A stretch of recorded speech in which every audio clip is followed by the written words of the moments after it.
India's maiden human space flight mission Gaganyaan is expected to be launched in 2024. Union Minister Jitendra Singh has said in a conversation with NEWSX. Singh said the government has planned the human space flight for 2022, the year of India's 75th anniversary of independence, but the schedule went awry on account of COVID-19 pandemic. The Indian Air Force has identified 4 fighter pilots as the potential crew for the human space flight mission. The potential crew had undergone basic training in Russia. The Indian Space Research Organization will send at least 2 astronauts into a low Earth orbit in 2024 after assessing the outcome of the 2 orbital test flights. These are 2 test flights which are expected before the manned mission, the first of which is tentatively scheduled for this year, with only a handful of countries in this elite space club which has sent humans to space. India is all set to become the next space superpower, clearly. Let's listen in to what Dr. Jitendra Singh told NEWSX. हमारे साथ science tech के minister doctor Jitendra Singh हैं। Doctor साहब, गगनयान को लेकर कब तक जो है गगनयान भेजा जाएगा? नहीं, जैसा कि हम सब जानते हैं कि कोविड के कारण बहुत सारे हमारे प्रोजेक्ट्स और कार्यक्रमों में विलम्ब हुआ, उनमें से गगनयान भी है। जो आरंभिक योजना थी उसके अनुसार तो ये सोचा था कि 2022 के लगभग गगनयान की लॉन्चिंग हो जाएगी, लेकिन उसमें हमारे कुछ प्रशिक्षण कार्यक्रमों में विघ्न पड़ा अनेकों। तो इस तरह से अब ये ऐसा रहेगा कि इससे पहले कि गगनयान एज सच भेजा जाए, उसमें भारतीय मूल का एक मानव या एक प्योरली इंडिजिनस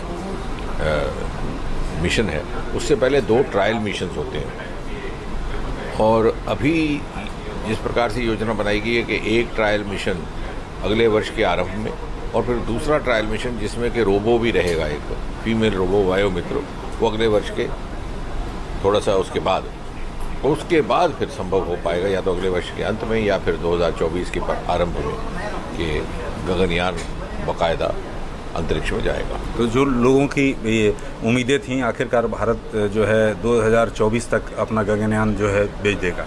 नीचे ही, क्योंकि वैसे तो राकेश शर्मा भारतीय मूल के एक व्यक्ति थे जो अंतरिक्ष में गए थे, लेकिन वो मिशन तब के सोवियत यूनियन का था।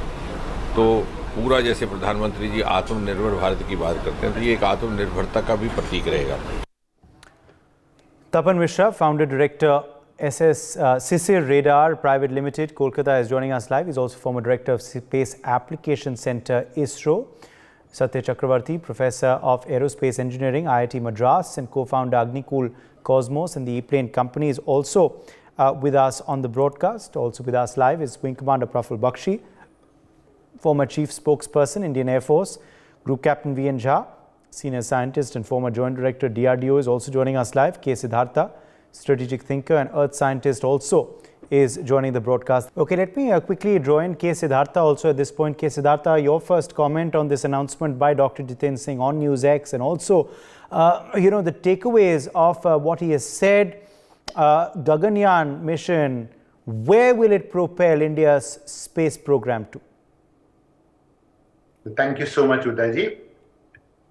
If we actually look at the future of it, the future is from an economic angle, it is more than bright, largely because of the variety of forward and the backward linkages that these type of programs will go to generate. That is, we have already started seeing the type of a backward linkage that is taking place in terms of startups and the type of innovations that are taking place in the startups. We will be, of course, having a sustained progress towards affordable human and robotic program, which is so significant because it is only because of these aspects we'll be able to explore the solar system and beyond. Now, that is significant for 2 angles. One is from the angle of science, and the second is from a strategic viewpoint as well. The second part is, of course, always going to be the advanced technology capability that ISRO has been taking of something like landing on the moon. Now, that will going to propel our way for landing on Mars as well at the same time. So 2 of them. And from there onwards, the outer space will go on to become our territory thereafter. Then, of course, the framework that we are talking about, that is forward and backward linkage, academicians, technicians, innovators, this will start getting itself refurbished. And a new ecosystem for business in India will come up all in all, with an attendant emphasis and an attendant impact that is going to be on employment generation. Now, if you're going to forget these facts, Can you imagine the amount of branding that India will go on to attend, it will go to attract from the whole of the world. One spacecraft that is landing on moon in 1969 propelled America towards being a superpower in technology. This is what exactly is going to do to India as well. And when you're going to be having it, it's not only going to be affecting space, but all the type of offshoots that come up from the space in general. Having said that, we also know that this is going to be a very bright future from India from another angle, from an angle of India dominating the whole of the space. Also, will be in a much better position to counter some of these countries, like let's say China. That is, which of course that depends on a lot of other factors as well, like Quad. When we talk about it, and all of these countries can go on to pull up these type of resources. Australia pulling up its iron ore resources, steel resources. United States pulling up something else.